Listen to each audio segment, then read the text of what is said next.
We're going dangerous here because we're about to have two Dirados on the same program. Now, we've done that before, and it turned out okay. So we're about to go 2 for 2. We'll try not to argue. Yeah, you guys play nice when we get this on here. Chris, how's it going? Oh, we always play nice, even though he's my big brother and tends to take advantage of that role. But we always play nice. Well, I hope that's the case. I mean, he usually plays nice with us in here too. So, hey, when you're 110 years old, you have to have something going for you, right? I mean, but remember, I'm bigger than you. Don't forget. Oh yeah, there you go. Yes, you are. Yeah, you are. Chris, I told Jason, I said, I never really thought that we'd be calling Chris back up as soon as we have, with no actual races going on, anything like that. And believe it or not, racing becomes part of the headlines and dominates the headlines for a while too, and not in a good way. We know about. I guess first we'll bring up Kyle Larson. He had that issue with letting the racial slur slip. And when I heard it, I kind of thought, and I watched the video. I don't know if you've actually watched the video or not, Chris, but it's cringy. I'm telling you. But when I heard it, I just thought to myself, why would that ever be something out of anything you could say be the one thing you say? Because, Chris, I said it too here, you could have let any curse word slip, I think, and you would have been able to come back from it. There wouldn't have been too much of an issue. But you drop a racial slur, and I don't know if this guy ever gets sponsorship again. Well, and that's absolutely true.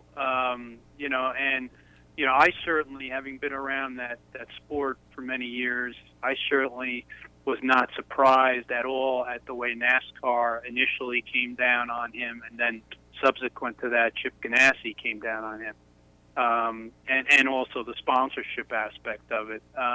It's inexcusable, and it should not be taken lightly either. And the reality is, Kyle Larson's 27 years old. And he should know that what his actions, some of his actions, how they relate to his image. And he's not just a young kid off the street. So he's been around the sport for a while, and he knows how things operate. And it's going to be tough for him to come back from this. I know our society is, generally speaking, a second chance society, but he's made his bed, and it's not a good bed at that. And how disappointing is it too to see you mentioned his age, such a young guy who really had a lot going for him in terms of racing, and it's not like he was some schlub racer. I mean, this guy was racking him up, and he's got wins under his belt, and I guess how disappointing is it to see someone with so much in front of him end up pulling something like this at such a young age? Well, it is disappointing. I mean, it's disappointing in any aspect, no matter who it is and what age it is. But again, he's been around the sport, around motorsports in general, for quite a long time. And these guys, you should understand. And any athlete, he's a professional athlete. You're under the microscope on a daily basis. And everything that you do and everything that you say is scrutinized. And again, he should know better. And so it's going to be tough to deal with this going forward. I know there's some sensitivity training that he's going to have to go through, and and he'll probably kind of transition into a full-time World of Outlaws driver now. He came off the dirt tracks of the world, and so that's probably where he'll go try to make a living. But whether he gets back into the NASCAR ranks or not, that remains to be seen. Well, and I'll let Jason ask a question here real quick too in a minute. Is, in your opinion, I know he's lost off the top of my head McDonald's, Chevrolet dropped him, and I'm sure a number of others too that I can't think of right now. Does he ever get big time sponsorship like that again? And not, to be honest with you, very doubtful. Again, I've been around that sport when it was flourishing, and even more so now. The sponsorship. Let's not forget the sponsorship dollars before the pandemic hit was scarce at that. And so when you start chasing off sponsors, given the current environment, team owners are not going to put up with that.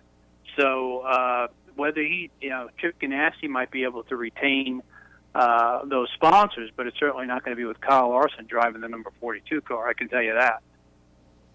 Obviously, there's always been a stereotype or an image of your normal NASCAR base and whatnot. But how damaging can this be for for NASCAR and its brand of trying to get away from that stereotype? Well, I mean, they've been active in the diversity programs, Drive for Diversity, which, by the way, Kyle Larson came out of. Exactly. Right. Let's not forget that.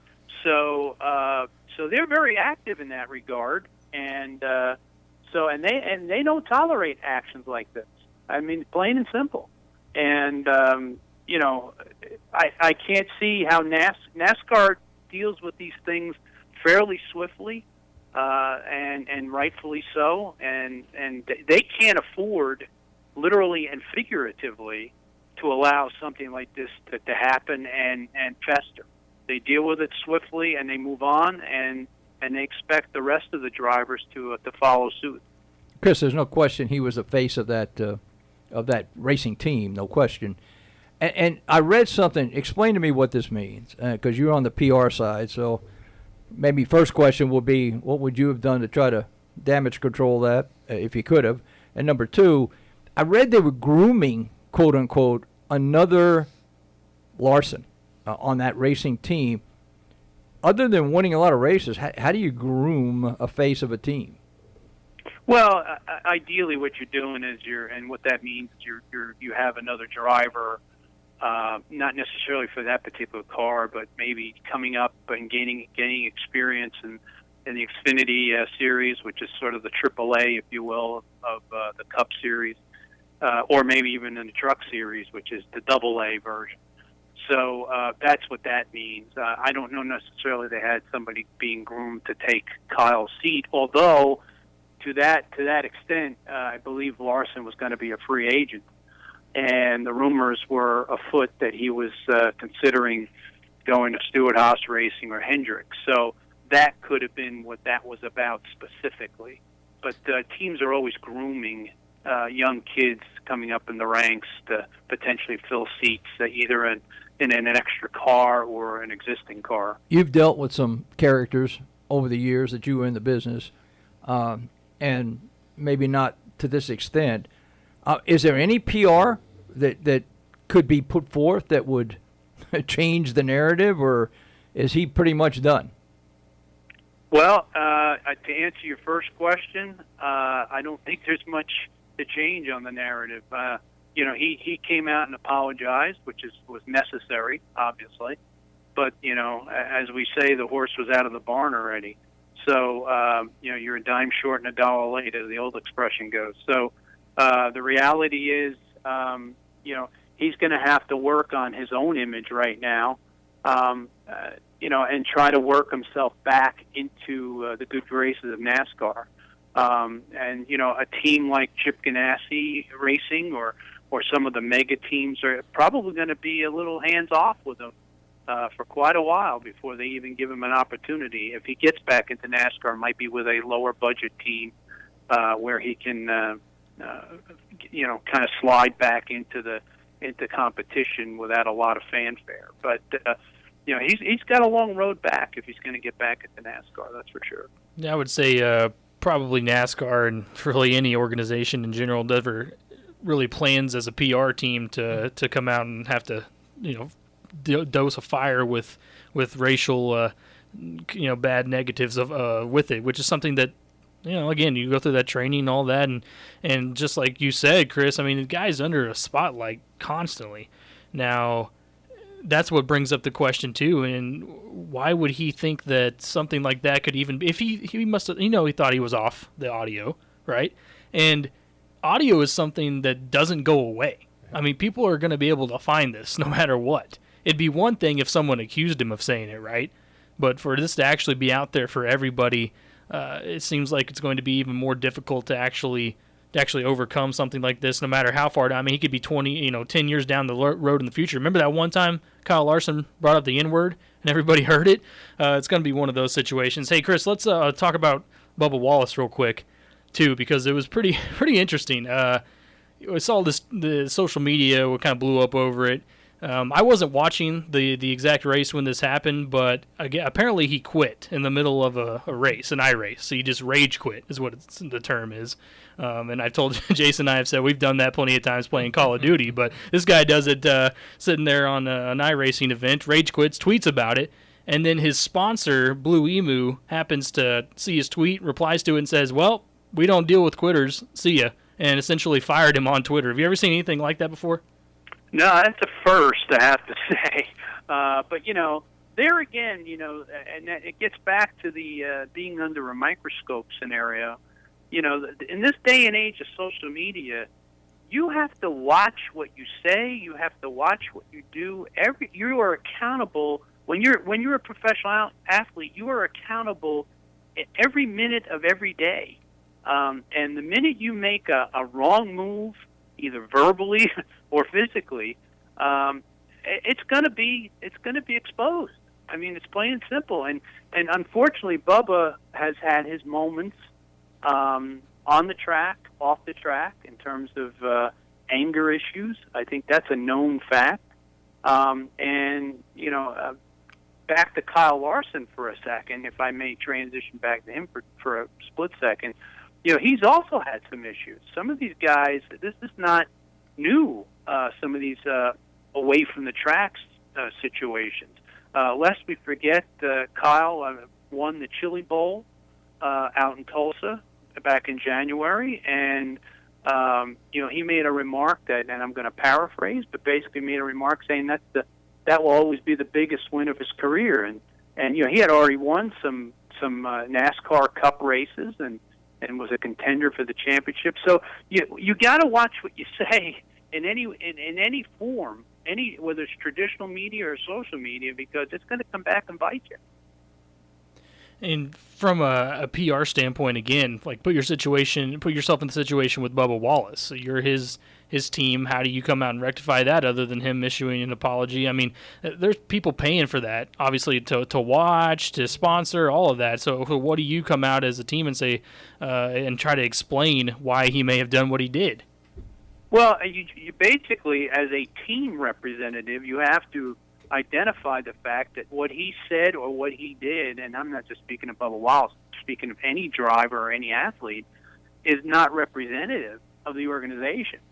Because at that point you're doing damage control and trying to retain sponsorship money, which is the lifeblood of any racing team specifically. So when you start affecting the pocketbook, then you know, team owners have to take a look and say, wait a minute, you know, we have a problem.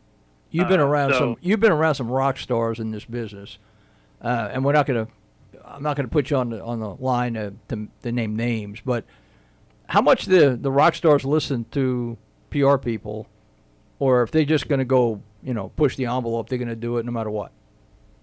Well, I think there's a way to answer that by saying there's some that listen and some that don't. I know that sounds like an easy response, but you know, some of them that get to a certain point in their careers feel like they know it all, so they're going to go in the direction they want to go in. But then there's some of the young guys, you know, and I'm dealing with a young driver right now in the sports car racing world. Actually, the son of one of my dear friends from the Porsche racing days when I was doing that PR.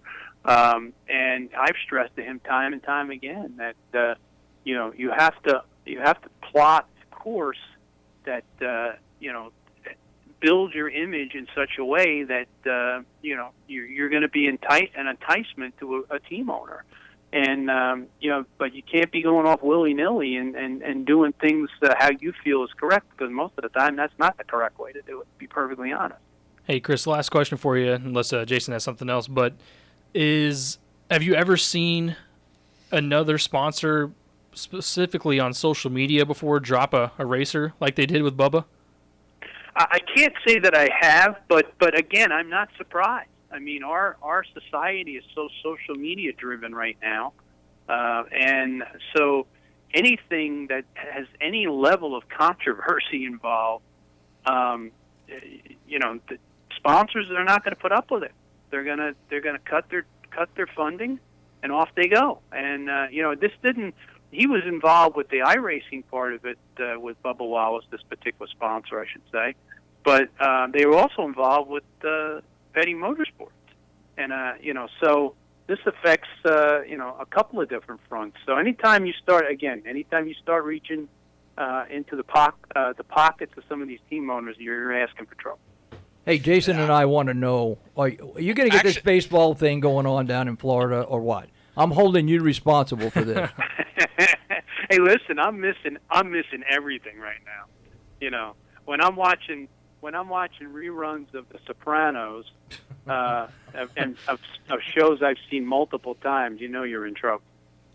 Oh, Chris, that actually leads to a question. I was curious, you maybe your opinion. We're all talking about when sports could get back. In your mind, from NASCAR standpoint, when could they potentially get back? Obviously, it'd be easier for them to possibly do it without fans, but is that something that you think they would be willing to do? Well, there's a way to answer that and to say that would be a good entertainment value and having these races in front of at empty tracks. But you have to also understand that these tracks depend on these races for revenue, and whether it's ticket sales, they get a percentage of ticket sales, promotional, distribution of goods, and so I would be very, very surprised to see if that happens. And there was some rumors that I guess the All-Star race was going to be coming up in the middle of May in Charlotte, so in front of empty stands. But there's a lot of money that's involved with even getting these teams to these races, even though Charlotte houses most of the teams. But I'll be surprised if that happens. There's just too many revenue streams involved, and not to mention the safety aspect. When you assemble, when you have a race, you're assembling a lot of race teams, a lot of people involved with the race teams, and you can only restrict so much. You're still going to have that social distancing aspect. So it'll be interesting to see if NASCAR does try to accomplish that. I'll be intrigued if they do. Well, hey, Chris, thanks so much for joining us. Appreciate it. And, yeah, like Tom said, if you go ahead and get on that starting sports back up in Florida thing, we'd love it. I want sports in general, so I'm with you. Yeah. As soon as we can get it going, I'm ready. Absolutely. Chris Dirado joining us to discuss NASCAR and everything else. Really appreciate it, Chris. I hope everything goes well for you down there in Florida. Stay safe over there. You as well in Stillwater. Thanks. Thank you.